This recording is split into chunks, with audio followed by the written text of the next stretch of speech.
Hello, Test. me? Is it delayed? Test. Do we? The sound. We got a new cord, but evidently nothing else. All right, we need a new system here. The cord replacement didn't do the trick, evidently. Is this working today? Oh. I don't know what I did, but they can hear now? Test. Probably not on a Zoom call.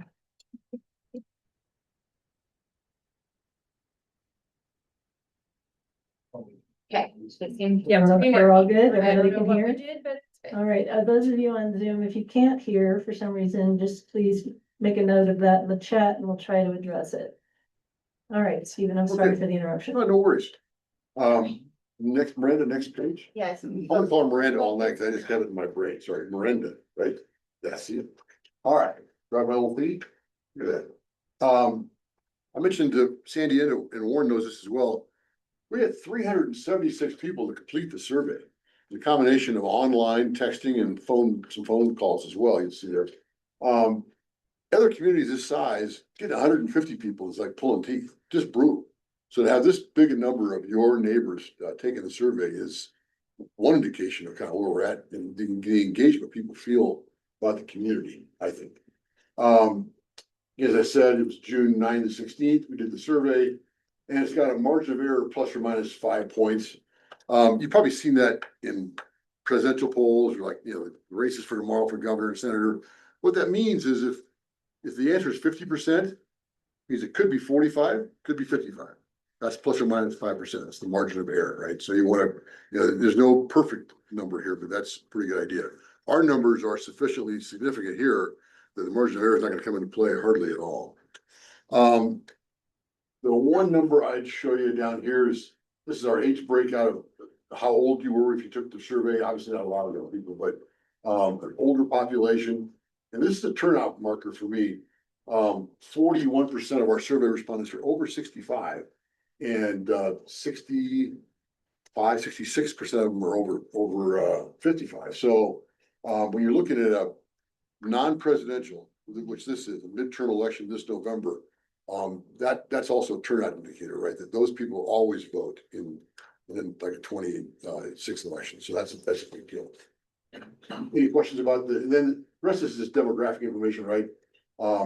Male, female, party affiliation, breaks out kind of how our community is. You own and rent, business owners, 22%. And we wanted to ask, it's important in a community like this to find out where people get their local news, right? Where do you find stuff at? So we asked them about reading the Voice, reading the local papers. And as you can see there, like a lot of places, it's down, but it's not as down as it is in Denver, for example, or Boulder. I mean, there's no local newspaper in bigger cities. So people tend to look at more news in the local community in smaller towns. Before you leave this, let me ask the question. Yes, please. I did get a lot of questions about why the question about party affiliation was asked. Could you please explain that so that everyone can understand why that question was asked? I will. Appreciate that, Sadie. Thanks. The party affiliation is on your voter registration now, right? So I can go look up whether I'm gonna keep looking on you, John. Sorry.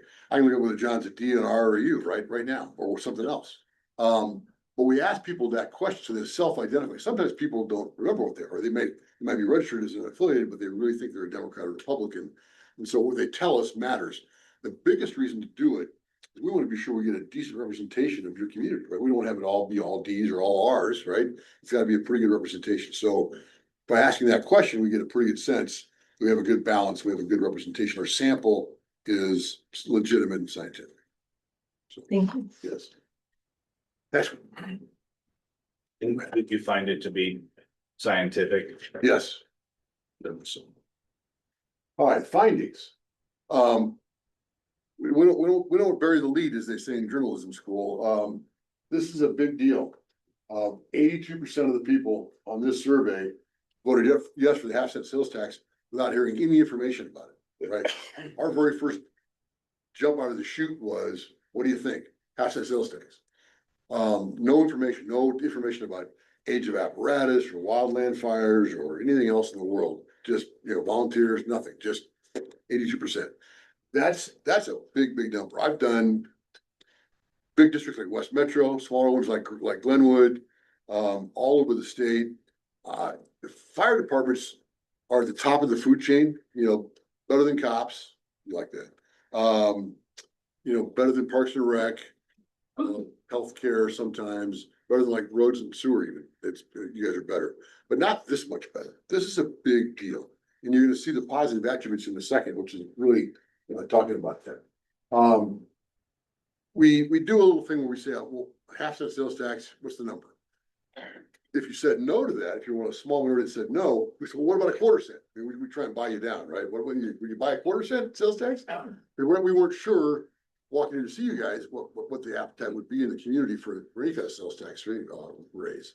You don't pick up any real points from dropping it to a quarter cent. I mean, half cent is the number if you want to go forward. And then here's the attribute I was talking about.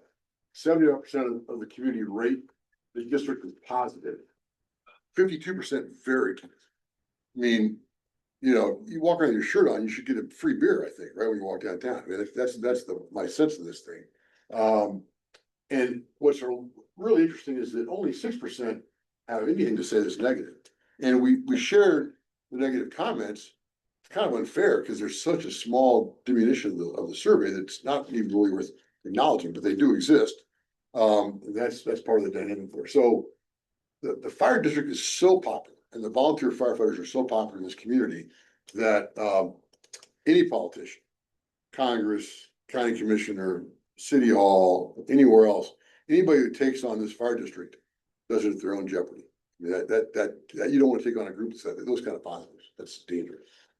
All right, then of the 7 pro, we asked kind of 7 things that we heard from you guys were maybe key or important things you might want to spend money on moving forward, right? And of those, the top 2 were wildfire firefighting, wildland or wildfire fighting. That's 71%, rated it very persuasive, not just persuasive, but very persuasive reason to support a sales tax increase. And next one was 60% for very persuasive, upgrade communications to maintain volunteer firefighter response times. They love your response times, whether they've had an incident or not. Whether they've heard about response times, they think they're outstanding, and they want to maintain that. They're happy to pay more for comms to maintain it. So, next one up. And I'll do some slides here in a second as well to show you the bar graph. The next 3 in kind of order are this one I think is fascinating. I've had a couple of the volunteer fire districts. We haven't really tested this way, this issue this way, but having volunteers saves them money. You said $15 million annually, right? Roughly is the savings. 10 to 50, yeah, $10 million. I'm going to put a number on that because we're going to talk about it in our public education campaign. But so allowing other money to go to more effective and efficient use because we have a volunteer force is a really big net attribute. So pressing on the volunteer force, pressing on how big a deal that is, and what that means to taxpayers is a really important item. Tourists pay 80% of the tax. My first question for Warren when I met him was, yeah, but I still have to buy groceries in town too, don't I? And I was told, maybe you guys have experienced this, but a lot of people are gonna go buy groceries down the hill someplace or other things down the hill, so they won't pay it as much. So if that's the case, then that feels good to me. 80% is something we can campaign on. A lot of places, particularly in our tourist areas, like Glenwood, for example, I keep picking on them too. It's the same number, but it doesn't really help because no one's going to ask me to buy groceries. No one's going all the way to, down the valley to buy groceries. So it doesn't really help us that much. Here, that's really the case. If you guys have a sense that's an agreement, then why we can use that tourist number to help us quite a lot. Thoughts by the way? People kind of have a sense that tourists paying the way here would be a pretty big argument. Okay, Yes. all right, thanks. And then replace and maintain aging apparatus. And our question, the poll says as necessary, right? Not tomorrow, but as necessary, as you guys come online, as things need to be replaced downstream, people want to support that as well. They think it's a big deal. The lowest scoring message, and it doesn't mean we won't talk about it, we won't lead with our chin, right? Lowest scoring message is this trade out of city tax dollars for this sales tax, right? That piece, it's kind of just government speak, right? It's government talk. It kind of flies by people, kind of confuses the issue a little bit. Doesn't talk to our service needs, our service area, what we do for a living as a fire district. It's, the trade. So, again, it's part of our discussion, but I don't see us leading with our chin on that conversation. That makes sense to you. So we're gonna focus on, like I said, wildfire response times, great work, community benefit, and volunteer firefighter structure. Those are our key pieces. And then so we asked the question coming out of the rodeo chute, right? We got our answer. We explained these 7 different issues to them about what the needs might be for the fire district. And then we asked the question again, and we threw in a negative, right? We threw in a pretty strong negative. And even after the negative ballot test, it still comes up at 81-19. So it only drops from 82 to 81. We don't lose anybody in the conversation. We basically said, taxes are high already. They're doing a great job with the money they have. They don't need any more money. I don't want any more money going to the fire guys. No, that doesn't move me. I don't get any more no votes on that answer. That tells me a lot as well. That tells me that our support is not just soft support, it's pretty solid support, right? Because you can have support. I use the argument, you can have support in the summertime, but the closer you get to election day, you start grabbing your wallet, right? Like, oh, geez, I really gotta pay that thing? I don't wanna pay that tax. And so you're gonna have a roll off of support later. We're not gonna win this election 80-20, make no mistake, but you're in a more solid place today than a lot of other people are ever, in my opinion. Next slide, please. All right, this is a little easier to read from the back of the room. This again is the attribute about the district. And this is just a very positive number. This is unheard of. A total positive of 75. I mean, maybe I don't know where else in Colorado would be that good. I don't know if folks get this good enough in Colorado. I really do. So as a board, as a district, as volunteer firefighters, you guys should really take note of that and rest on your laurels, don't enjoy it too much, but know that there's support in this community for this fire district. Big deal. And again, here's your 6%. I don't know who these people are. We're gonna go find them and run that down. Sorry, reporter. I mean that. And neutral just means I don't know. That's moved here. I don't know, right? So very positive, somewhat positive, total 75, unheard of positive number, even for a fire district. Next. All right. So, we know there've been issues up here before, right? We've had some different chiefs coming and going. It's been kind of a turnaround time for folks. Other topics have also occurred in the district. And, there's no way to really test that in a polling question. So we did what's called an open-ended question, right? Like, tell us what you think. Well, what could they do better? What are they doing badly? What's good? What's bad? How, what's the story? Let the respondents talk to us. Let's hear from them in their own language, their own words about us, right? Let's not give them the information. Let's just ask them straight up. So this is kind of a word cloud of the positive responses that were overwhelming. As you can see, what Keith, 282 responses here, big number of responses out of 376. I'm gonna jump. I want to make sure I touch on 2 or 3 of these that I really like a lot. Well-trained, brave, great volunteers. It's a big deal. Good at keeping us safe. Boy, if that's our bumper sticker, that's just Valley Fire. Good at keeping you safe. We're done, right? That's a big deal. You see that kind of throughout this thing on safety. Professional volunteers. I love that term. I love that term to death. I mean, because volunteers sometimes gets equated with something different than professional. And professional volunteers is just a great way to talk about who we are. Quick response time, dedication to wildfire protection, big deal. And over here, response time, professionalism, wildfire prevention. They take the job seriously. Responses to emergencies, very thankful. And there were comments about, the work you guys do, coming to people's homes, right? Helping them mitigate against wildland fires, helping them mitigate against for businesses. That's a big deal in here too. So the preventative work you do is as important as the emergency work you do. And it stands out. People notice that. I think that's pretty serious. Next, please. Okay. So here's what I'm gonna start talking about for the next 3 or 4 months with you all's permission. These are the issues we tested that we said, we learned from you all that, might be issues we need some funding for, might want to improve on, might want to do some work around. And we asked we asked your neighbors, what's the most important for you? If you had to decide, if you were sitting in these chairs, what's the most important for you? What do you think is most important in Estes Valley? And here's the answer, right? So again, we talked about this, the first two are wildfires and the communication system. What's important here is that, this is very positive. This is somewhat positive for a total of 88. Again, that astronaut, that's a bigger number than our voted yes on the sales tax, right? So total positive 88 on wildland fires, but 71 very positive.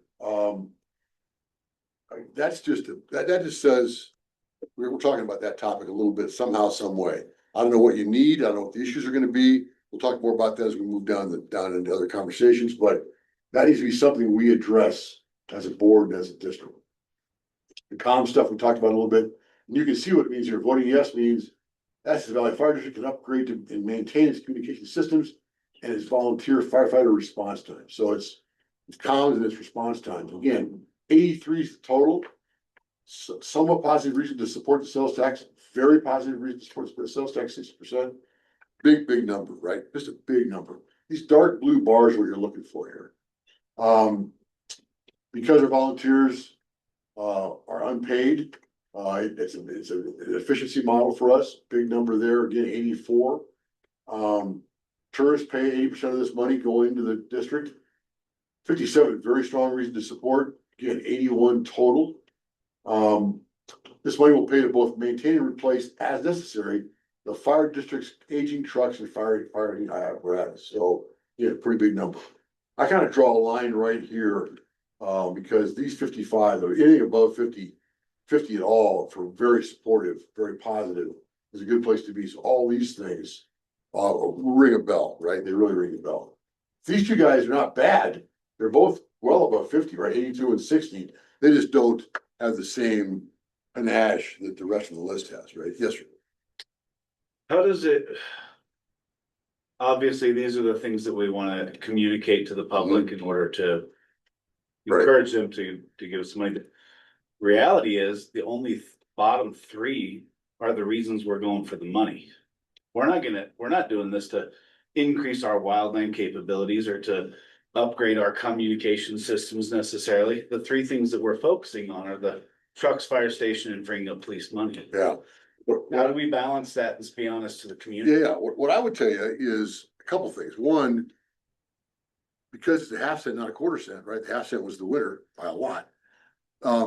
If you guys proceed with a half cent sales tax, that'll give this district phenomenal flexibility, phenomenal strategic capacity to do other things over time. It's not a one day, what are we doing today kind of thing. It's what are we doing to keep this fire district great forever? So it doesn't have to be a today answer. It's a longitudinal answer, right? It's a different kind of conversation. I guess I'd argue it gives you flexibility. You don't need trucks today either. I just looked at them and they look great, but you're gonna need a truck someday, right? You're gonna need other things someday. You have to plan for that. Right, exactly. So that the budget numbers that Warren will go over in a second, how much money it raises for, has to raises for you, just gives you flexibility to do those things, even though you might not do them all tomorrow, right? But your community knows you need to do them eventually, and you may need to get better at them over time. Okay. That's all. That's how I think about it. That And way. you pretty much got a plan for everything on that board. Yeah, you do have Yeah. to plan for it, but I just, Yeah. so I know our initial thought Yeah. process of why we're. If it was capital, I'm a big proponent of having a capital plan before you ask the voters. So if you're gonna build a building or buy trucks, I'd wanna be able to specify that entire cost outline. Cause that gives you, it's like a bond issue, for example. You're on a bond issue, I wanna know, right? I wanna know what my debt's gonna be. But this kind of thing, I don't wanna be too flip. Is the reporter still on the phone? It's a little bit like building the airplanes you're going down the runway. right? You don't have to have all the answers, because we're not taking off yet on all this stuff, right? We have some time. And you can talk about the needs you have. You have needs in all these topics. You talk about the needs, you talk about your long-term plans, and you'll get there eventually. And this funding source gives the district the like I said, the flexibility to do what you guys want to do as policymakers. I also, we're asking for the money to fund the entirety of the department, not just Sure. certain aspects of it, because we are replacing the funding. So all of the things on that board are things we actually have to fund, all of them. Makes sense. Some things are immediate things that we fund every single month, obviously, and we deal with that in each of our board meetings, but some things are things that we, by virtue of having a half cent, will be able to set money aside for that we don't presently have the ability to set aside. For example, the, aging apparatus and the like. Yeah. So, I think we need to look at it not like, hey, we're coming to you for more money for certain things. We're actually coming to you to fund the department, and here are all the things we need to fund as part of that. I don't wanna promise something to the public that we're not. As long as we're honest that that's the overall package, but Yeah. I don't wanna make it look like we're trying to get this money so that we can achieve this when that's not currently part of the plan. Yeah, I don't know. I just see everything up there are things that they're all the things we have to fund presently, or that we know we need to fund in the near term. And Ryan, Right. I'll take that seriously as I'm forming my language and forming my discussion points around the stuff you're gonna see from us. I'll make sure we do that, a good job of that. Right, yeah, because it's gonna fund the entirety of our Yeah, budget, it's which is definitely gonna part include of all those the plan. things.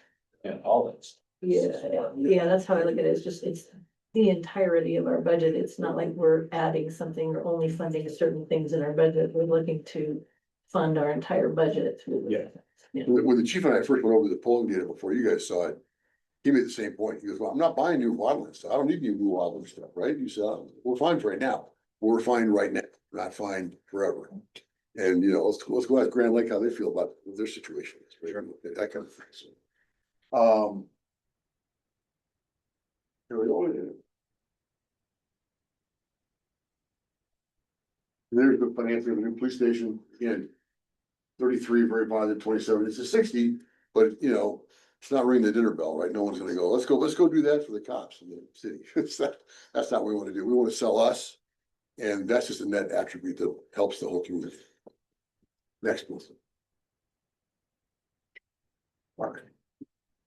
So, I told you a second ago, we asked it a couple different ways, not a couple different ways, but a couple different times.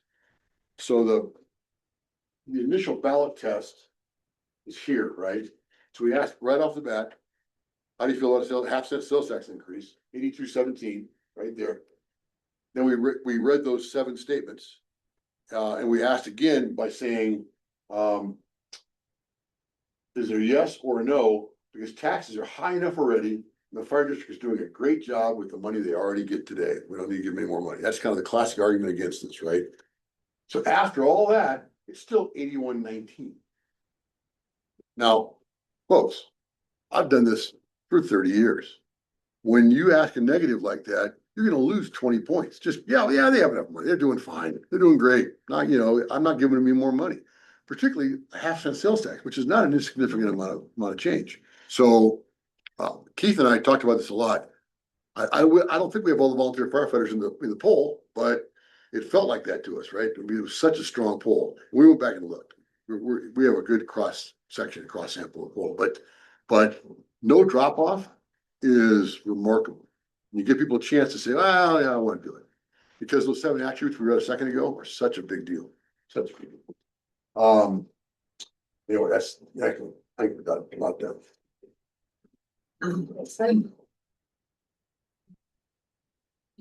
Okay. This is the demographics. This is what people like Keith Frederick, our pollster, and I, Steph and I, thinking about and worried about and dreaming about. But we want to be sure, like I said, we want to be sure at the outset we have a good cross section of your community. We don't want to just, it's not our job to tell you good news, right? I told Warren at the very beginning, this thing comes back at 52, we're probably gonna tell you no, right? I mean, I don't do great by losing elections. I make my living winning elections. this is a close election, half-cent sales tax. You may need to do some more work, come back in a year or two, right, and do this. And so from the subgroups and from the crosstabs, we look at, and a crosstab is just taking all these different groups and cross-tabbing them, right? Down, you know, party affiliation, sex, age, all those things. And we come up and say, all right, what's that look like? What are people telling us? Is the answer change? Are there places where we're soft? Are there places where people are different? A lot of places, I'll get a better answer from women, for example, or older guys will have a different answer, or D's or R's will have a different answer. And Estes Park, on this topic, it's pretty universal. There's your overall answer, right? 8218 was the answer. A little bit of break in D's and R's, but not a big deal. There's the unaffiliated. Here's men and women by age break. Sometimes our older citizens, our older men, are more tax sensitive. They're not here. They're not. A lot of places, 65 plus men, I lose 20 points here. Not here, not Estes Park. So that's good news for me. Business owners, we didn't have a lot of in the survey, but they get it, right? That's 2-1. Renters versus buyers. Renters are good, 80-20. They get it as well. Here's just men and women straight up. Pretty close. Women are always a little bit better. Sorry, guys. Women are just better. That's how it goes. You too. Always. I forget your name, but you too. Women are always better. I'm sorry, it sounds gonna be. But in this case, not dramatically better. Sometimes the gender gap is 15, 20 points, right? It's negligible here. And then again, we wanted to find out how people responded who read the Trail Gazette and the yes votes there. There's your, next week. Or did that happen? And there's Mr. Keith right there. He's jump next one. So that's the survey in a nutshell. That's the data. I said it took us about 10 days to get everybody in the mix. Your community was very supportive of taking the survey.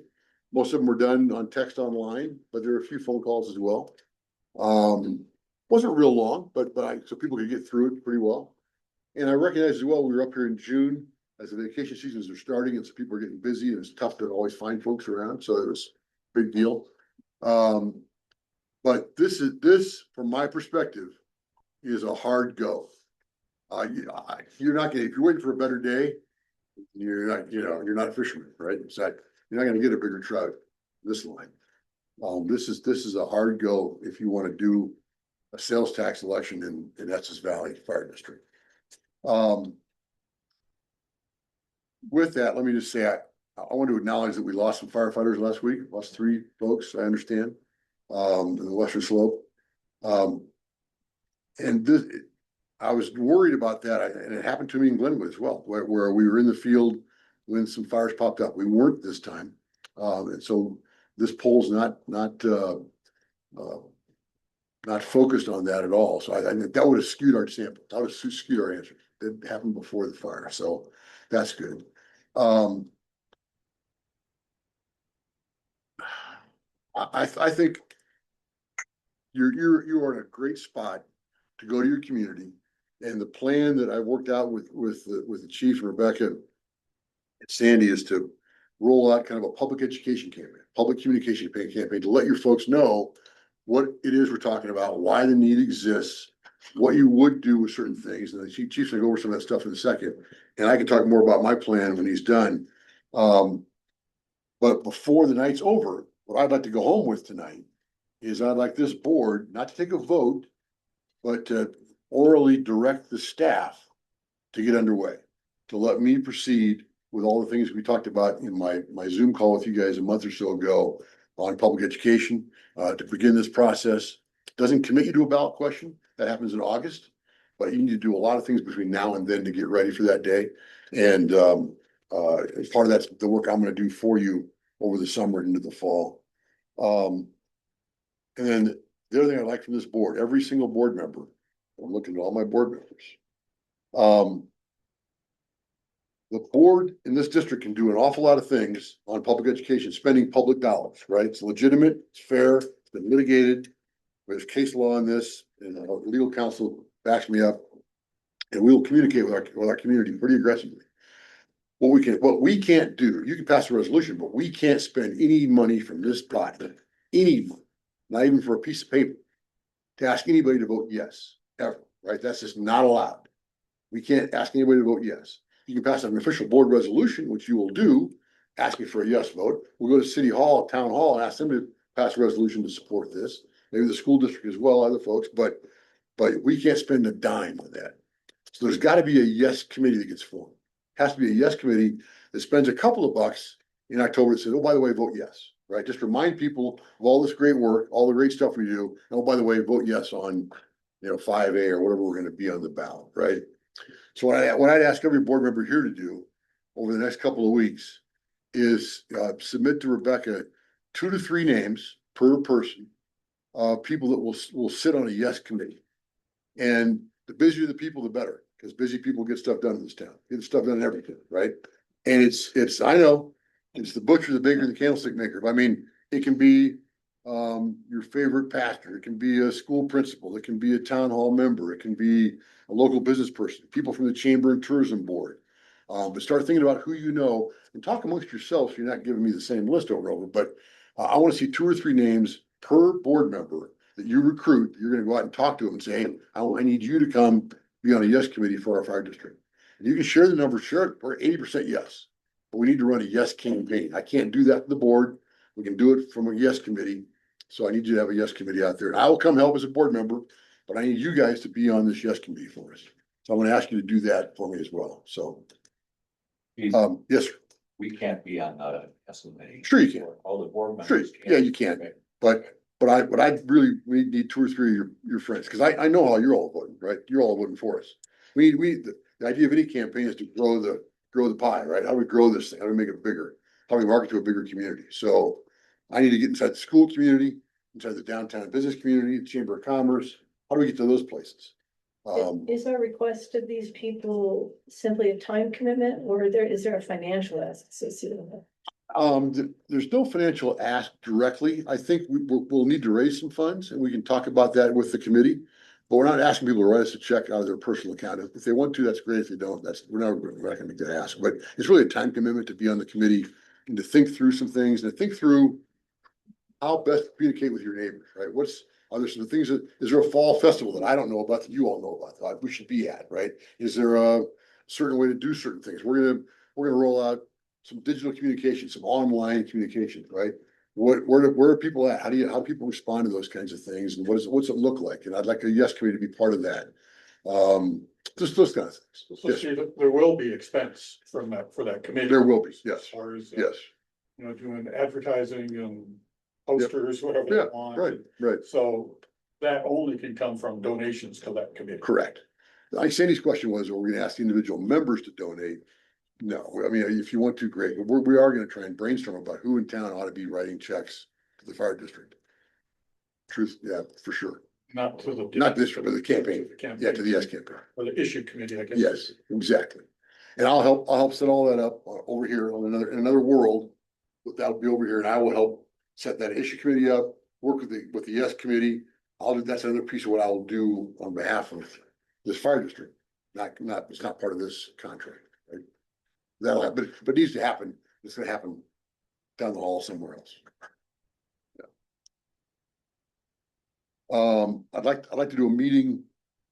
First meeting, mid-July, late July, early August with this committee, so start thinking about that over the next few days, maybe post 4th of July, let's have our list into Rebecca so I can kick it around. And when you send her the list, have it be, Jane Smith, and she's the local high school principal, or, have some information in there about who these people are, not just, so I have a sense. And do you want us to have spoken to these people Yeah. before we send the names? Yeah, yeah. Oh, Yeah, cool. Otherwise hippies doing all the work. I can say it. Why are you talking? Yeah, and then my final piece is, the board directs the chief to direct me. I'm gonna bring up some of my team, next month to start doing some filming and looking at some stuff around the community. I want some testimonials from folks. Rebecca's already working on some of that stuff now. We're gonna want people who've had our service and like, this is great. I wanna talk more about that. We wanna put those people in little vignettes and post them up on Facebook and Instagram and different places, all the places that we all spend time. We want to have people seeing, people talk about you all. We want to reflect what you saw in that poll out into the world, right? Because that's 350 people. We only have to talk to 3,000 or 4,000 people, right? We have to expand this immediately to 3,000 or 4,000. That's the voter pool for November. So we want to talk to a broader universe. All the information you just heard, all the positive attributes you just heard need to be seen by everybody. And that's my next job on your behalf. Sandy, thank you. Other questions, I'm happy to take them. And you may have, after we go through the next section of this presentation, some of the, then we may come back to Steve. Some of the things. So want to give me the clicker there. Oh, yeah. I got the same calendar you've got, but I'll wait on that.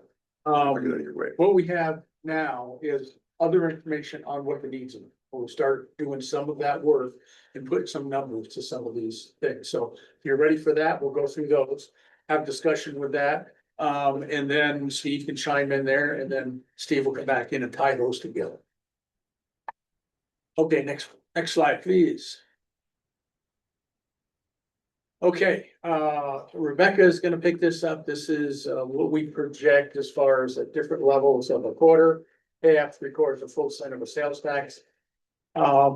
These aren't absolutely 100% exact yet, but we're feeling like they're pretty close in the ballpark. So Rebecca, why don't you describe what these are? Yeah, so these numbers are coming from the town of Estes Park as well as Larimer County. They are inclusive of online sales. And these are just like, as is presented, you can see the 1.2 million for a quarter, 2.5 for a half, 3.7 for 3/4, and then a little over 5, for a full percent. And then I did put in there currently what we're getting from the town, which is at 1.2. So, if we were to do just the 1/4%, it would cover just about that much, but, like Chief said, these numbers, I am having other people look at them just to verify them, but I do believe that these are ballpark. And we met with Mike Cummins down from the Frederick Firestone, last week, and these were very similar numbers to what he had for us as well. I am still working through what our district exemptions are, so, that may impact these numbers, give or take a little bit, so, yeah. Good, thank you. And I think it's also important for us to recognize that state legislature only had authorized fire districts to assess sales tax in 2024. So there are a handful of districts that did a May election just barely a year ago. Some failed, some got them, some passed, and then another group, probably maybe a dozen or so, were successful in November of this year. So it hasn't been very long. So there's still some unknowns here, especially for districts like us that have a town and then county areas around it. And when we talk to Frederick Firestone, well, they've got 2 towns. They got Frederick and Firestone. Two Plus the different county zip area. codes too. What? 2 different zip codes. And which 2 was- different zip codes, which make it even more complicated. So Rebecca's done that work, so that gives you an idea of that. At a half cent, generating about 2.5, well, about 1.2, 1.3 needs to go to replace what we're getting from the town. So that means it's about 1.2 or 3 that could go to these other things. Okay, let's go to the next one. Okay, this has to do with projected apparatus replacement costs. Justin's gonna take over here for a minute, but I think this is one of the big ones. And we talked about this quite a bit, that we have a very, a pretty good sized fleet that covers both structure fire apparatus and wildfire apparatus. It's in pretty good shape right now. I would say it's more than pretty good shape. It's in really good shape. However, as time goes into the future and we don't have dedicated funds for replacement of that equipment, it'll be degraded over time. And I think I've shared with some of you, each personally, or maybe as a group, that every district that I have served had a huge problem with apparatus, including apparatus that failing on calls, actually towing them in for calls. So I've been in that situation where capital was not only a big important issue, it was a critical issue. And it was in some respects forcing the district to get in a situation where they have to curtail other programs and other services just for apparatus replacement. We're in a situation right now where we can create an apparatus replacement fund and system that doesn't allow that to happen to us in the future. With that, I'll turn it over to Justin. He can talk about where he is. Yeah, thanks, Chief.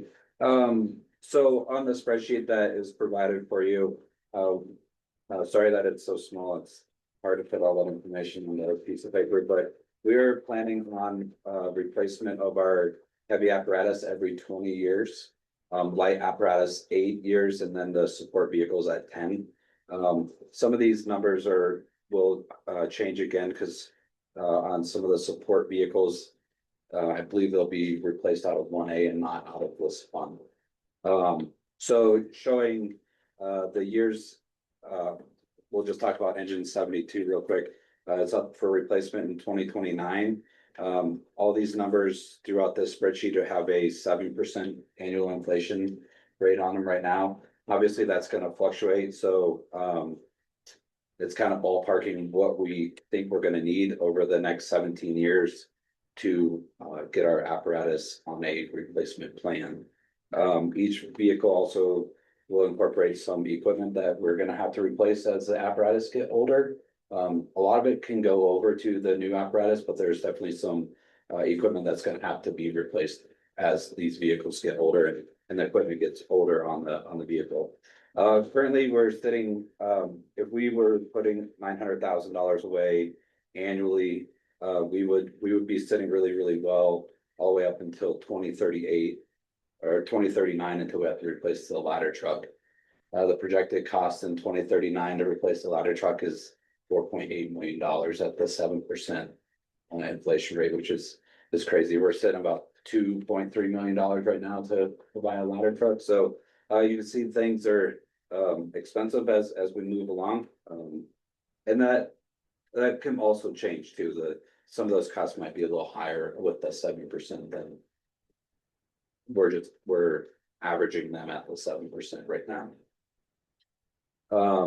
So if we change that number on the capital per year, obviously if we don't do 900,000, we won't make it all the way to 2039 to replace that ladder truck without going in the negative.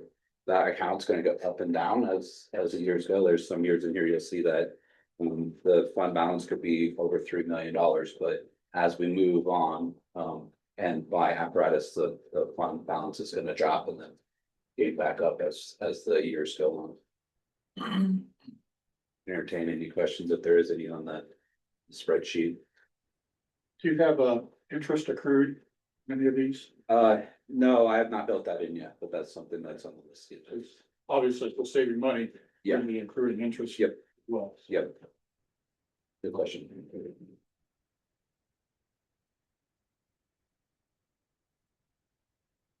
So it looks like even with the 7% in inflation assumption, we go in the hole by about $1.3 million in 2039, is that right? Correct. Yeah. Even with the have said.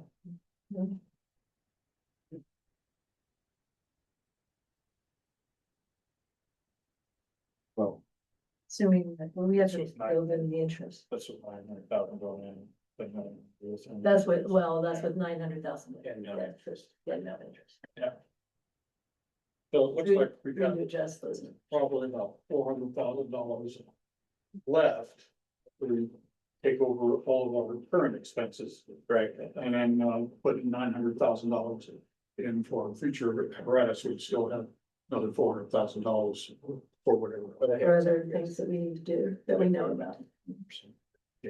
Also on the spreadsheet, I put in for SCBA's in 2029 for $500,000. If obviously we put in for a grant for that, and if we get that grant, then that's going to come off of that total cost for 2029. But we don't know until we.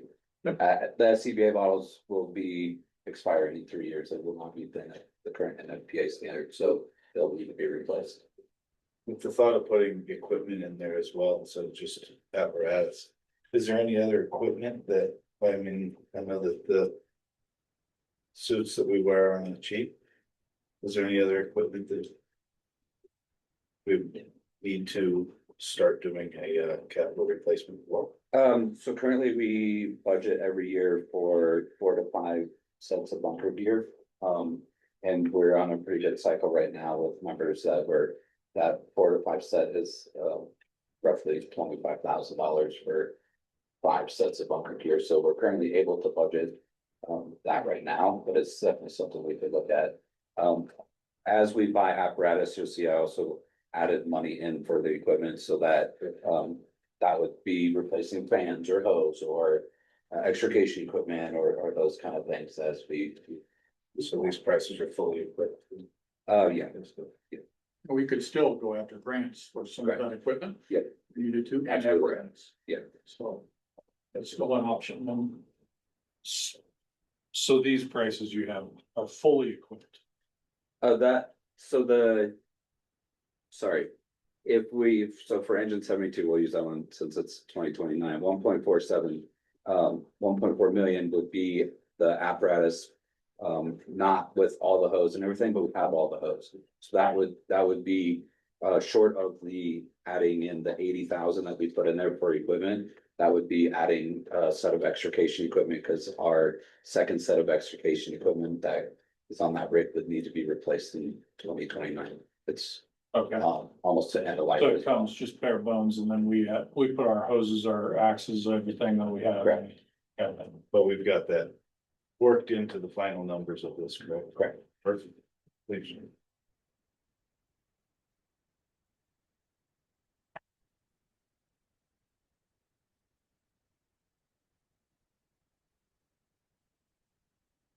Any other questions on that? I like this. Yeah. Justin did a great job with that, and also, and I think it's also important to recognize that we've had John been involved with this over the years. Ron Bershowski had something to do this, so it has been something that's been going on for a number of years. But at least in my estimate, my observation, at least in the last 2 or 3 years, we haven't really talked about this. We talked about what it costs, but we never really talked about how we fund it. Now we have the ability to talk about Right. Well, and we've needed to talk about it. It's Yeah. something, it's a necessary discussion. Absolutely. So, I'm happy to see it. I appreciate you putting together, Justin, so we Yeah, got thank you, something Justin. visual to. good work. Okay, let's jump to the next slide. The next one has to do with this fire station. We have talked about the need, the long-term need to do something with this fire station as far as either renovating it or doing something. We have issues with capacity size. We are limited to what we can do on the site because we have an agreement with the Bureau of Reclamation. We have not been able, in the time factors that we're using, we have not been able to do a full architectural engineering design to say, what would it cost to add a second story to the station? I mean, we just haven't been able to do that. That will take, an engineering study and thing. However, we do have some information from past work. In 2022, we did have an architect, and engineering folks look at this station for redesign and renovation of the station, some of the same things we were talking about. Now, at that same time, John and Justin certainly, and some of you were may have been involved with it at that time, that there was also a parallel proposal to build a whole new fire station. And most of the staff would go out to that other fire station. So this proposal right here from 2022 really just kept a small number of people here, I think just the operations and training staff at that time. And then the other staff would go to this new fire station. Well, that new fire station obviously didn't, go anywhere. But in that time, we also have the other office facility as well.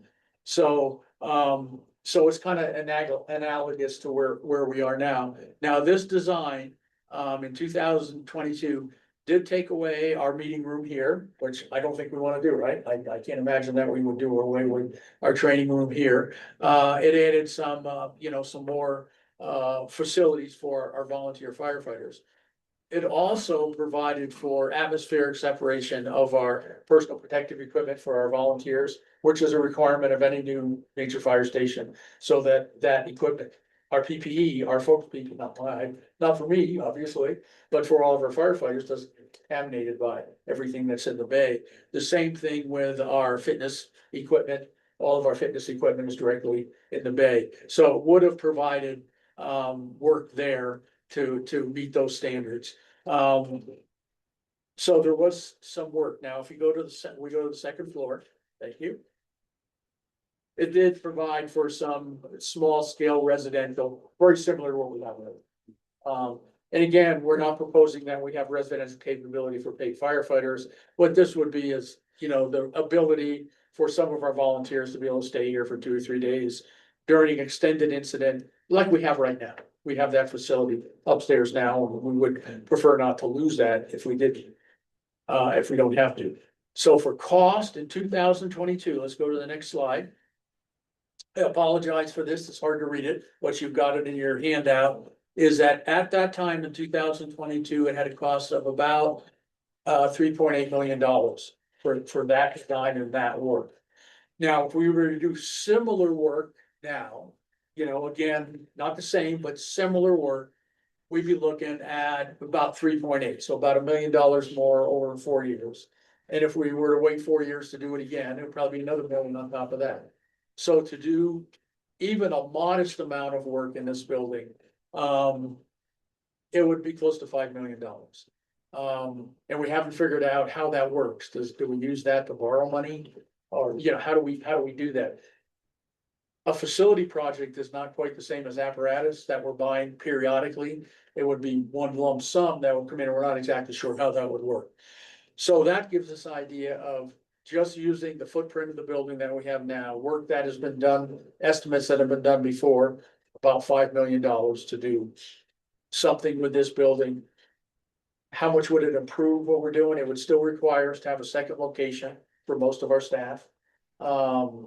So we would, you know, it doesn't solve that piece of it. It doesn't solve the site aspects of turning radius and having room for outdoor storage and stuff. So that gives us an idea of what it would cost to do something on it. Certainly replacing the station, you know, raising it, starting again, we haven't even looked at. I mean, that would be, what do you think about about $12 million? Maybe more than that. Be more than that, probably closer to $50 million. I think they said the new police station was gonna be like 30 million, but. Yeah, But they have a lot of other things that go into theirs that we don't have in the yeah, fire. and it's also 3 times as big. Right. So I think that begs the question of at a half-cent sales tax. 1.3 of it going to replace the city contribution now, 800,000-900,000 a year into apparatus replacement. It probably doesn't leave a lot for this kind of a project. It leaves some to do some other stuff that Steve is probably gonna talk about later. But it doesn't, so I think we're at a question there of whether this kind of work is part of this project or not. Again, that's just kind of where we are, so it gives you a starting point for discussion. Any questions on? Yeah, what, you have any idea what it would cost if we bought the building that John's in now? I think $1 million. Yeah, Only $1 million, that doesn't, 1.1 was what we talked about. for the entire building? For the entire, If we got that entire building, we'd have a lot more room. I did get that a couple of years ago. Yeah, but it's a lot better than 5 million. Yeah. Absolutely, I mean, and that begs that question of that, would be better off keeping this station pretty much as it is. Moving all of our staff out of here, maybe leaving operations and training or something like that, and then owning that building and then renting some. And actually, we could even use some of that building for a board. Absolutely, yes, absolutely. And this would be just a training, room. That would be really great. So it begs that And question. then maybe over time, ultimately, we could turn this building more into, you know, have more space for the trucks and for the Sometimes it's there. equipment and Yes. all that stuff. Yeah, Yeah, one well, big bay. I think it's, you know, we got a lot of our eggs in one basket here. Yeah, I think it's good to have another station where you have some of those apparatus. Or response oh, capabilities. yeah, And because so you don't have it all, the issue of something happened to this building, we're out of all of our vehicles and and all stuff. the vehicles, yeah, So I think we need to look at that as. having- that makes sense. and I don't know how, you know, whole second facility, whole second station response area. that may or may not be doable as part of this process. Right. But it could be the kickoff to the next level 5-10 years down the And road. if you're gonna do that, you'd probably do a bond issue. Yeah, you can do a bond. Yeah, I think you'd have to do a bond issue or something like that. So any other questions on this one? Okay, next slide, please.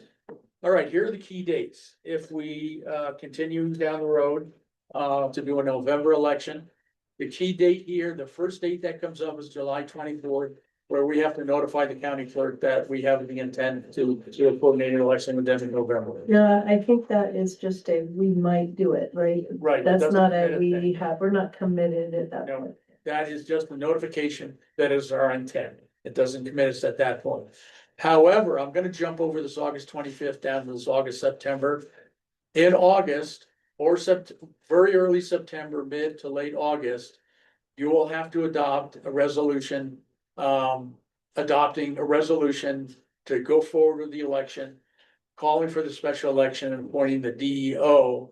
And then on August 25th, you would actually have to send a notice and enter into an agreement with the county to do the coordinated election. So that's kind of a drop dead date. July 24th is kind of a, we're thinking about it. August 24th is, yeah, we're gonna sign a letter of intent, you know, that, yeah, we're gonna do it. And then September 4th, you actually have to certify the content of the ballot itself. How much, all that kind of stuff on September 4th. And then after September 4th, there's pretty much no going back. You know, we're rolling now. And that's the point at also where the yes committee or the campaign committee or the issue committee or whatever kind of takes over the actual campaign. And then after that, there's a number of dates of things, the pro-con ballot comments, the Tabor notice, mailing of the ballot, all that kind of stuff comes up after then, and that's where it really kicks in with our legal folks to do that. So, sure. My experience, I would not wait till September 4th, right? You wanna do this, you guys have an August 24th meeting, I looked at the calendar, maybe that might be a good time to call your question and ratify it. Cause some of these things happen, there may be an issue legally or some other way, and you wanna have a backup plan, so you wanna get it done. Give yourself a little bit of flexibility to do that then. And once you set your mailing agreement with the county, you're basically agreeing to pay their cost for this election, right? So 24th, 25th is a good time to kind of just lock and load. So up until that point, our fire chief. Can go to Rotary Club and different events, even though you're being paid and promoting the sales tax. Until we get to there. I would say the chief, I'll make a distinguishing factor. The chief can make factual presentations all the way through. You all as board members can promote the ballot language anywhere you want. So if you're on the Rotary Club, you're a member of the chamber, you're gonna go speak. I'll help put together kind of a speaking package for some of you guys who are gonna do that. But you guys have full First Amendment rights as elected officials. Go out and promote this thing anytime, any place you want. And I hope that would happen. To give you an example, when I was fire chief in Evans, after you reach that point, Who did that election? what? Who did that election? Oh, yeah, you wouldn't know with that. Is that when I went to someplace, I would have to make sure on my time sheet, I put down an hour I vacation. remember doing that as Yeah, well. then you were when I came in district. So any, those are, so July 24th is one date, but boy, when we get to August 25th and September 4th, it becomes moving forward. We're cool. Okay, next. Okay, so let's talk about cost a little bit. This is what, and again, these are still kind of soft, we're working on them now. Coordinated election with the county, we're estimating to be somewhere between $6,000 and $7,000. And that is determined by how many other agencies are participating in the coordinated election. The more that there are, then the less cost per ballot. I can remember like, when I was in Weld County before, they were charging $1 a ballot. For agencies to do it. So we just don't know what that's gonna be, but we think it's pretty close. We've talked to our legal folks, and if we have our legal firm be our DEO or be the assistant DEO, however that works out, they're gonna do all that work that a DEO would do. We would be just a DEO in name. Then that's another 15,000 or so to do that work. And that includes the ballots, going through the ballot list to make sure that the absentee voter gets the thing and that because we're a special district, that you can not have to live in the district, you get own property, but you also have to be a live person. You have to be a resident of Colorado. And you have to be a resident in Colorado and registered to vote in Colorado. And you gotta be a real person, you can't be a trust or a corporation or something. So they'll do all of that. Then certainly we have, Is that 15,000 for for them to be DEO or assistant DEO? well, we haven't worked out assistant DEO, we would still be DEO, but they would do the work. So that's for assistant DEO? Yeah. They call it a deputy DEO, but yeah, it just appoints them to be able to do the work on our behalf. DEO. Then we have obviously the survey that we just did. Consultant services, $10,000 a month for Steve, of which we've already paid him 10 for this month, for June.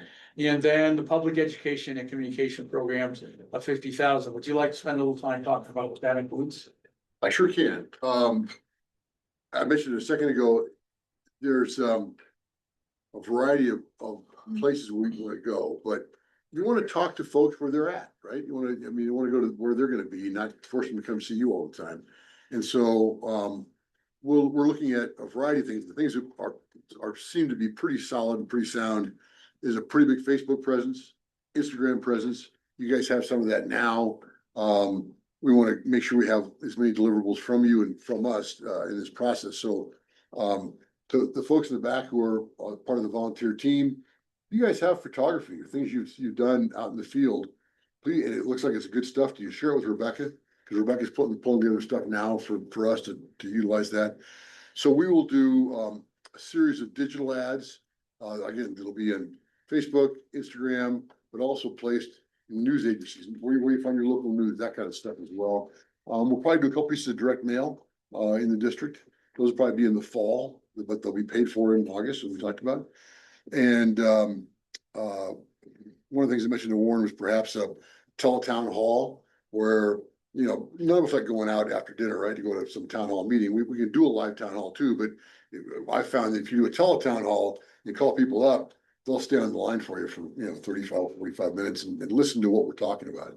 That's the kind of thing where we get on there, Sandy can talk about the issues, talk about some facts, and Hippie can talk about, why it's important, what's going on.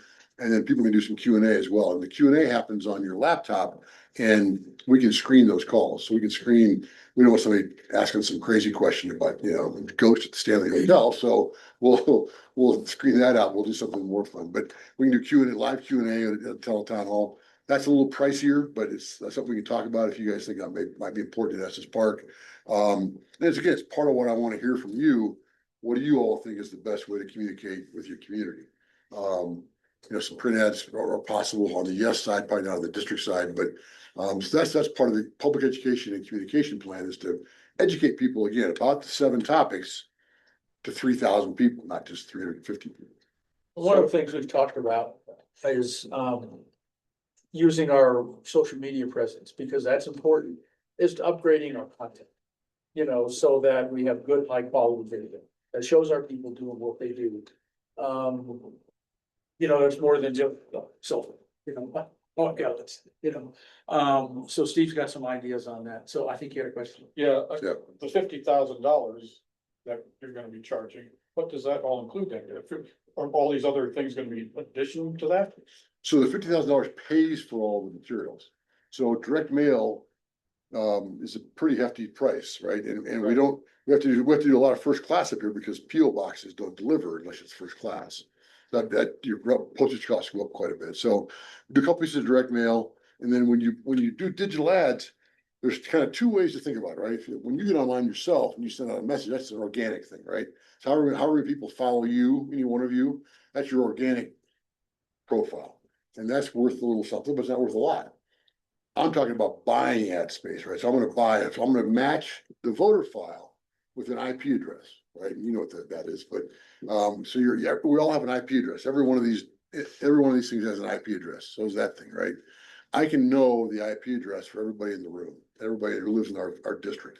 And so I can send ads directly to them, not waste time on people who don't live our. tourists won't get most of this stuff, for example. They'll get some overlap, but not most of it. So IP address match, and then buying ad space where you're at.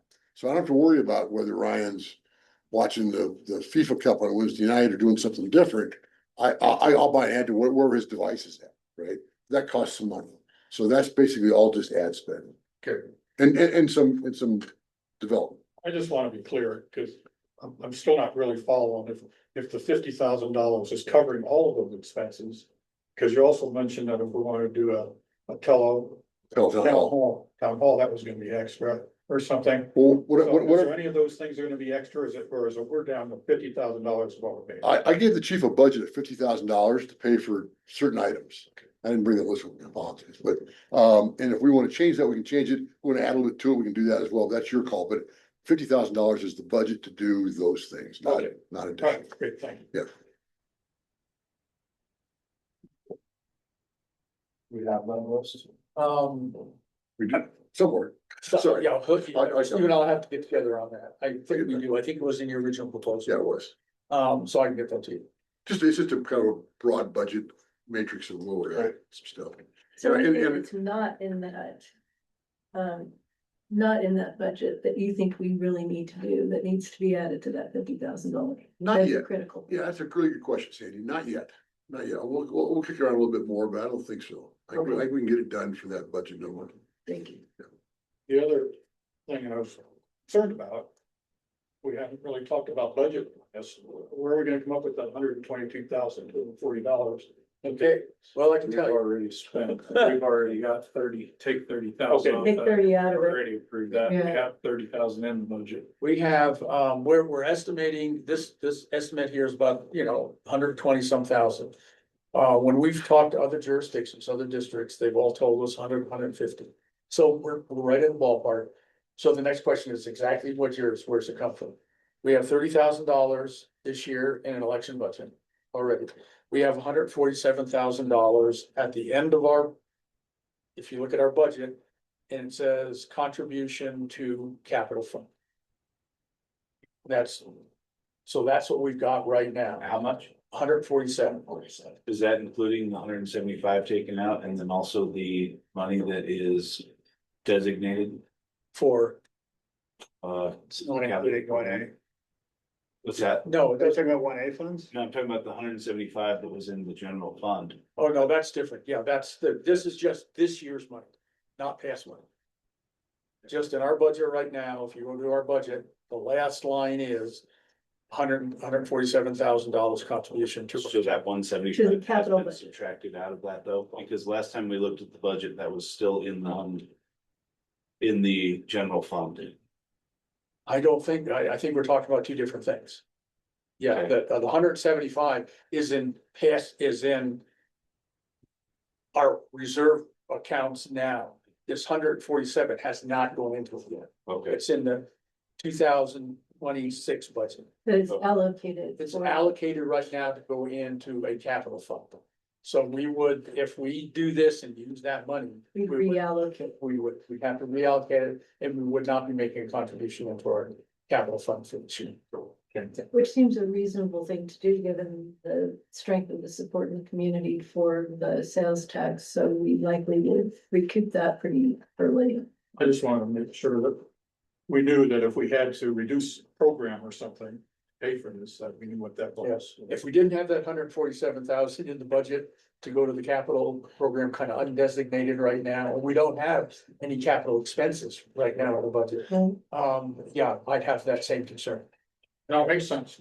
Yeah, And am I wrong? We're talking about 90,000 on 122, because we already we've already. 30,000 and Well- half 30,000 in the budget, right? We have spent, 30,000 budget, so the total. So, yeah, With that 30,000, it's about 125. yeah. So we're really only talking about taking 90 some odd thousand out of that 147. Yes, absolutely, yes, absolutely. So we wouldn't have to use all I of mean, it. We wouldn't have to use all of it. See Yeah, that. so we'd still have roughly $60,000 Yes, that we could allocate to those capital. yes. If it comes in. If there were, yeah. I think that's it, correct? That is correct. All right, what we haven't talked about, what we don't have any numbers for you tonight on are some of the other things. If we want to, improve our wildfire. Response capabilities, if we want to improve our emergency planning preparedness and cooperation with the city and the county. If we want to support our volunteers at a different level, you know, we want to expand our pension, we want to have more volunteers, you know, those kind of things, and put numbers to those kinds of things. So those would certainly have to come out of that $300,000 or $400,000. Between the 900 and the 1.2 or 1.3. And we haven't put a number to all those, and I think that gets to what Justin was talking about and what Steve was talking about is we're kind of building the plane on the runway a little bit. Well, if we can get this passed, which it sounds like they're a good option to do that, all of those other expenses, will have the money. Yeah. to Take care of it. Well, Yeah. yeah. We'll be And able to this start talking about 300,000 enough to take care of those kinds of things, like, I know you don't have an exact answer to that, but you know, how do you feel about it? You know, I don't know, we haven't been able to, yes, it would address some of them, would it address? Big expenditures?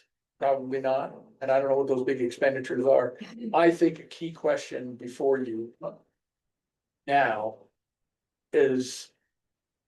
Is doing something with the station to the tune of $5 million. Or should we kind of stand pat on what we're doing now, maybe buying the other building or something like that? But Well, we already decided this. We already said that we thought that renovating the station or rebuilding the station was something that we'd have to do as part of the audit. Yeah, a whole other, no, I mean, we did talk about some less intensive. And we do have some renovations we're obviously going to need to do just as part of the ordinary course of living in a building that's this age.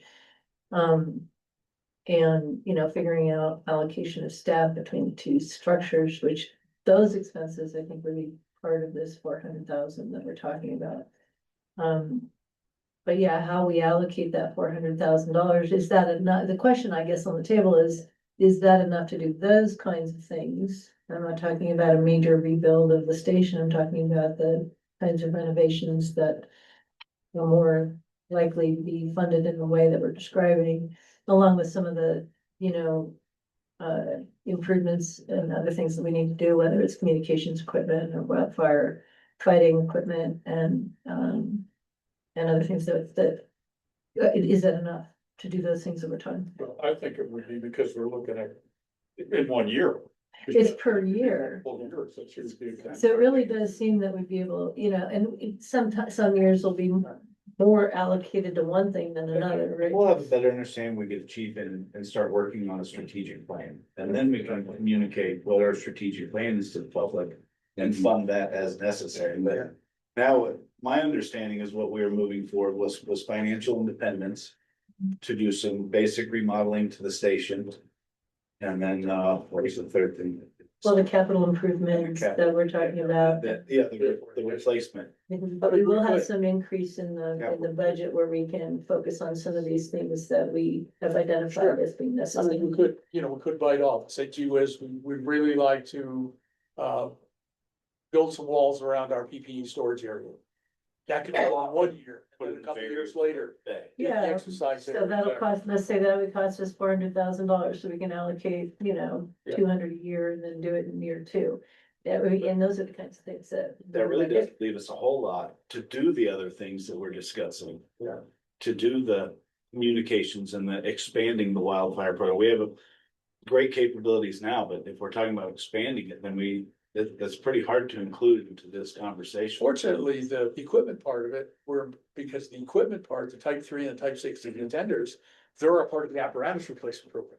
Yeah, So we don't have to have a separate program for that. well, and we all know what the various different areas are that we are gonna wanna allocate, and as you say, the strategic planning process will be very key toward helping us allocate the funding that we're receiving across those things, and we are hearing from the community, obviously, on the things that are important to them, so obviously, number one on our list, like it is number one on the community's list, is focusing on wildfire fighting and doing the things necessary to protect our community in that area, because that clearly is, that's their number one Well, priority. And in that area, we are doing things to expand, just not on the capabilities of firefighting, but the mitigation.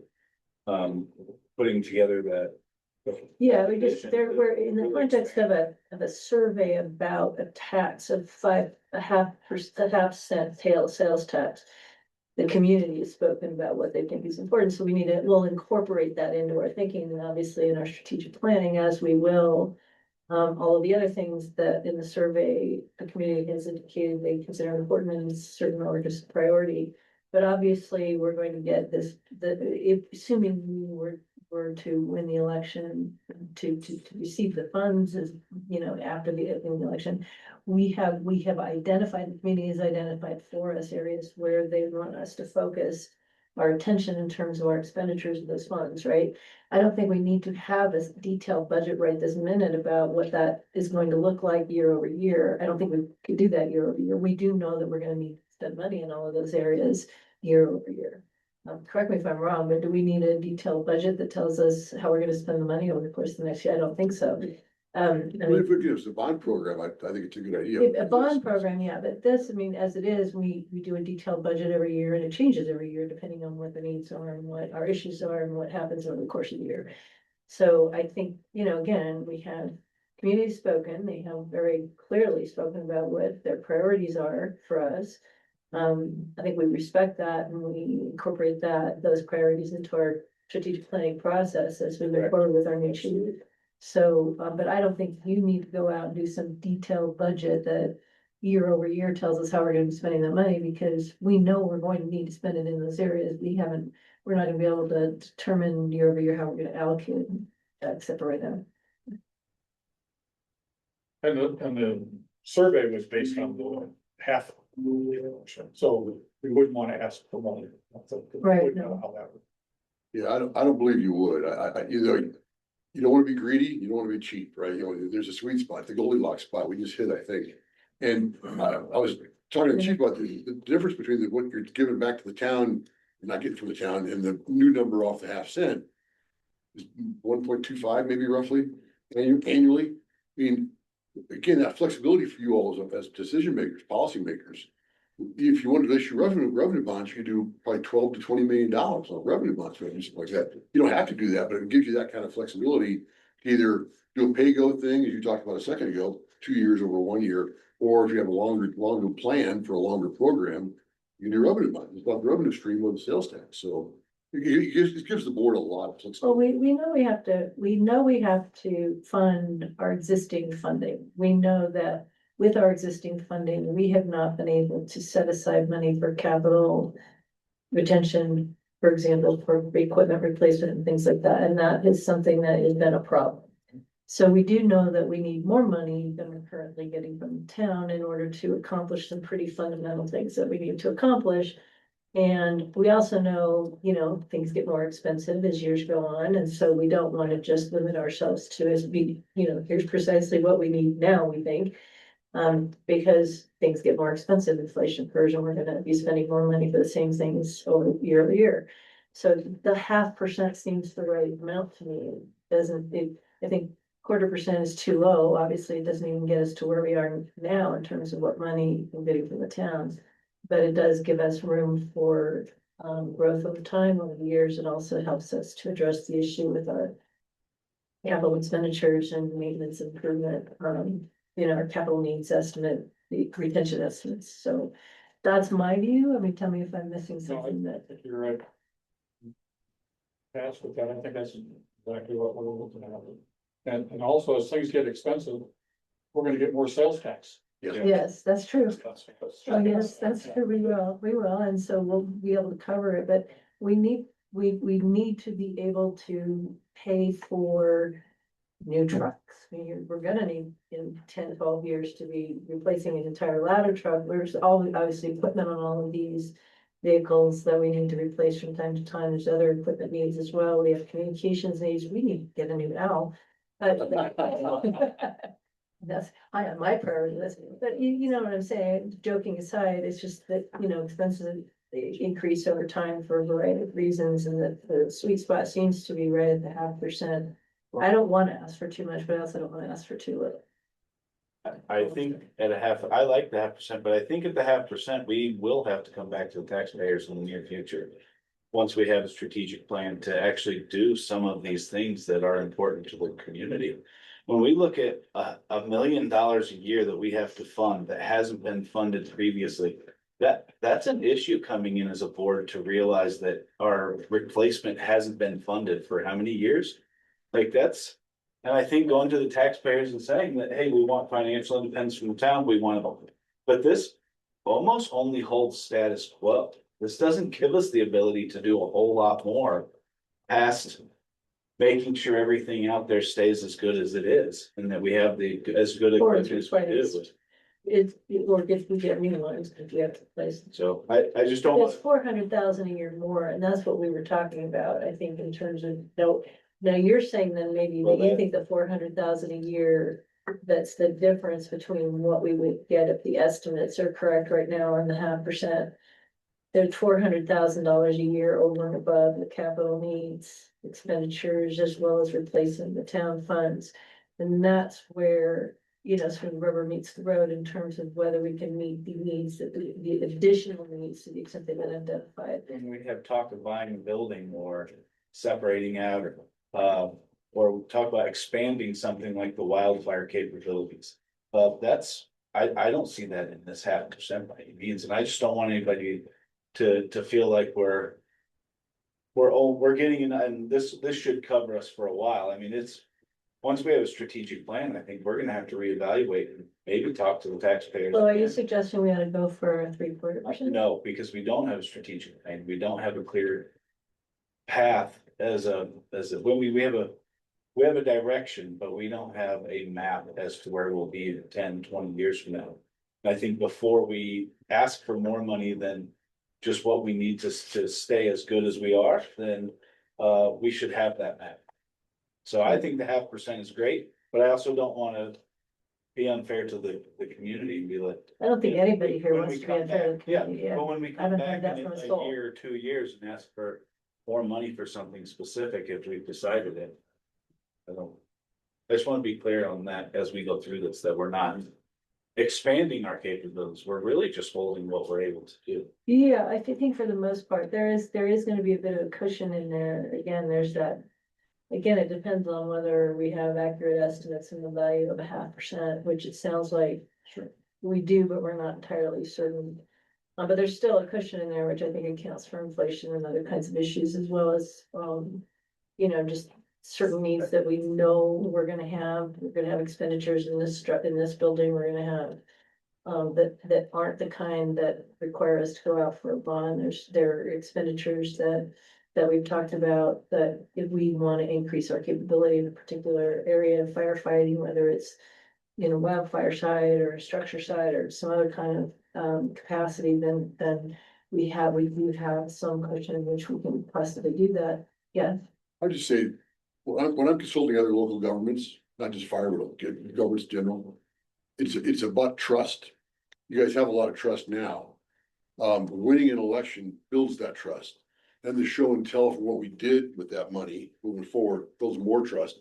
So it's winning begets winning, right? So we win this one, we do it right, you do some of the things on this list.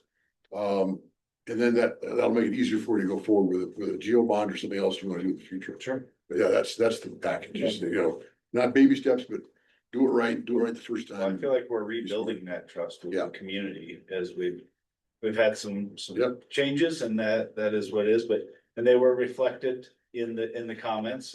And so by starting out just with that percent, I think that's a great way to. Yeah, and I was really pleased to see a couple of great comments about the new board in those comments. There were like 3 of them, 4 of them, I don't know, whatever, some number of them, but 3 pages to a half page. I mean, that speaks for itself. Yeah. It was Don't we pretty do a awesome to see 1/4%, I mean, Jim? we get 7% of whatever percentage they get, I think. Separate, but it equates to about a quarter. It's roughly a quarter, but it's a percentage of what their percentage is.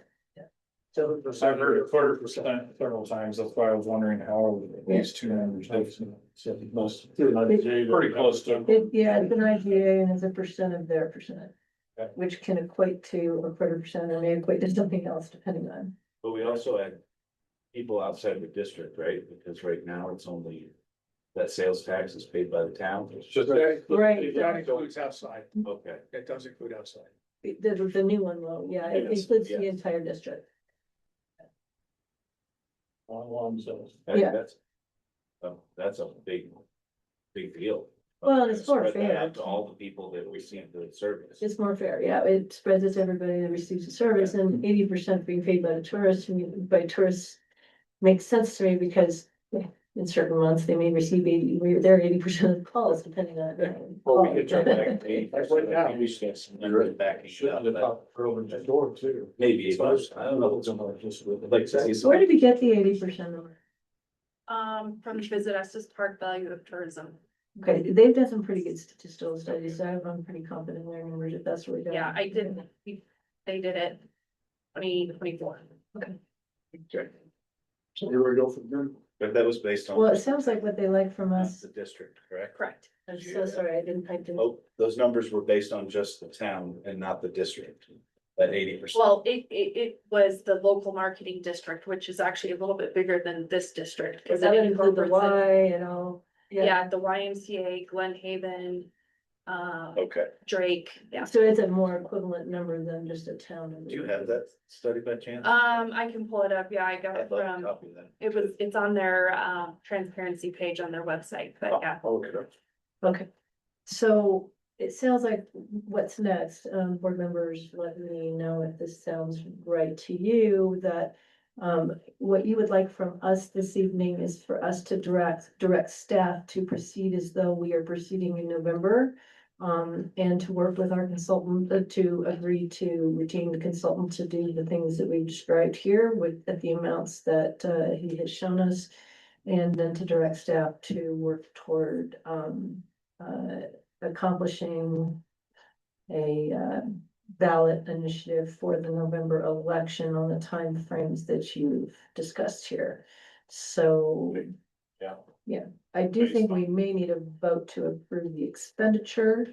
But, so I think we need a vote to approve the expenditure, and then we can direct staff, and vote to direct staff to proceed. I think you did, vote for the $100,000. Do we already, so the entire, And it had, but it Contract. had an out in, at the end of this month, it had an out if we didn't. okay, so we've already approved the expenditures then? Right. Okay, My understanding is we have a proposed, so it's just allowing us to continue with the relationship we have with Steve. Well, I still think that, well, I mean, based on everything we heard, I would make a motion to do everything you just said. you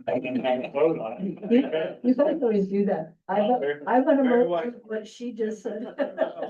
I still think that we should do it that way and have a vote on it. That way, if somebody is not on the same page and they just haven't said it yet, they have an option to vote against it. But I think we're all on the same page. All right, how about a vote then that directs staff to proceed to prepare alongside our consultant to do the work necessary to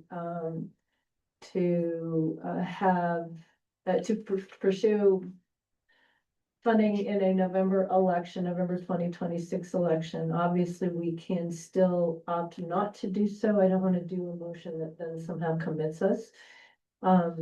Because we're committed to work with you. We're committed to direct staff to do all of the work necessary to accomplish that, with the understanding, however, that until August 24th, we could always decide that, we could get information or whatever that causes us to decide this isn't the right year to do that. I seriously doubt that'll happen, but let's maybe have a motion to direct the staff to proceed with all of the necessary work to and each thing, all of the necessary work to pursue an election in November 2026, working with our consultant. Yes. Do you want to add in the half cent? Do you want to Uh, target that? Towards the half. Can I do that? I want, where's Ashley? Because I don't want to, yes, I can add in a half cent. I just, there's a point at which legally we may have done something that all of a sudden precludes us from talking about things. I definitely don't want to do that. So I think Steve, you can probably tell, we're probably okay on I this. think we're okay. Motion on the floor, I think is fine. Okay, so the motion on the floor is a motion to direct the staff to proceed with all the work necessary to accomplish getting a ballot initiative on the November 2026 election, which would request of the public 5% sales tax. I will make that motion. Half a percent sales tax. What did I say? I Yes. will make that motion. He's gonna make that one. Rebecca, do I need to restate it or did you get that? I'll watch got the it. recording. All right, it's a 0.5%, replace whatever I said with 0.5%. Can I have a second? I'm gonna do a poll vote, just because I wanna make sure, because so, Board Member Leahy, what is your vote? Yes. Board Member Robbins, what is your Yes. vote? Board Member Thurman, what is your vote? Board Member Hippie Smith, what is your vote? Yes. My vote is yes, so the motion carried unanimously. Was that Jeff that seconded that motion? Yes, no, Ryan, That's right. Ryan seconded it, actually. We both seconded at the same time. Oh, okay. You can decide, whatever's easiest to write. There's a third. All right, is there anything else that we need to discuss this evening? Yes, sir. I have one thing if I could before you adjourn. Yeah. I just wanted the board to know that Logan has submitted his resignation. Oh, We Yeah, I have read that. About another month. We're very sorry to see him go. I'm going through my grieving process. I told him you might see a bunch of different emotions from me over the next few weeks, but I just wanted you to know that we have posted it and we'll look for our next unicorn. As Well, we this have a is- month still with him, there'll be plenty of time to make sure and get everything we can out of him. This is very sad. It is very I sad. understand he's moving to be closer to family in Minnesota, is that right?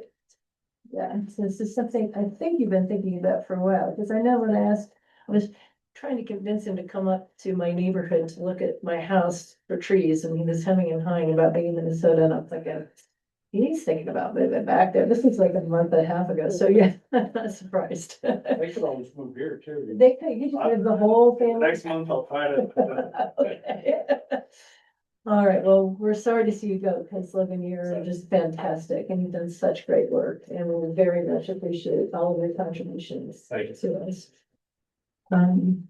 Thank you for that. Thank you. Is there anything else? would Yes. be out of line to ask for 1 minute or less update on what's happening, but. That's on board. No, you can, it's not out of line. Yes, you can, I can, not a lot. Well, I mean, I've looked at, Hibby and I have looked at a draft contract that our lawyer, sent to us. I made some revisions, to that and asked for a couple of other things. I asked for a couple of additional things than was in the draft, which I won't get into details about. I think we are waiting right now for Ashley to turn that draft around. I spoke to Kevin the day of the board meeting where we voted to pursue hiring him for the position. I spoke to him that evening and I have another call scheduled with him tomorrow at, I want to say 10 a.m. Sort of get to know you and get to, just sort of talk through, what, who, what, where, when, well, all that. So I'll probably spend about half hour, 45 minutes on the phone with him tomorrow. Give him a little bit of an introduction to this department and what to expect and how we work and all of that kind of stuff. And he will tell me how he does and it'll be very interesting and a good conversation, I'm sure. That is all. Right. That's where we are. And I expect when I get the draft contract back, or when Hibby and I get it back from Ashley, he and I turn things around pretty quickly.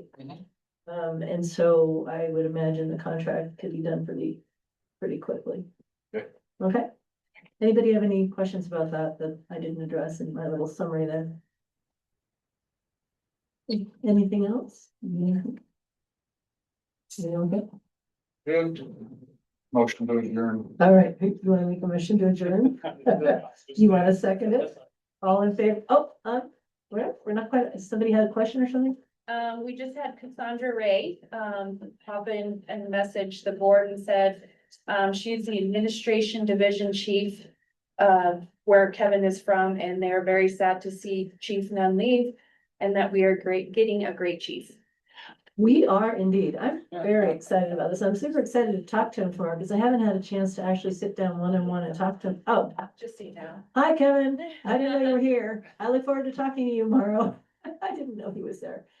Yeah, I'm very excited about talking to him tomorrow and, you know, getting this all done. And I think it's gonna happen pretty quick. I just waiting for Ashley. So sometimes Ashley goes into some black hole somewhere and then pops her head up about it 5 days later.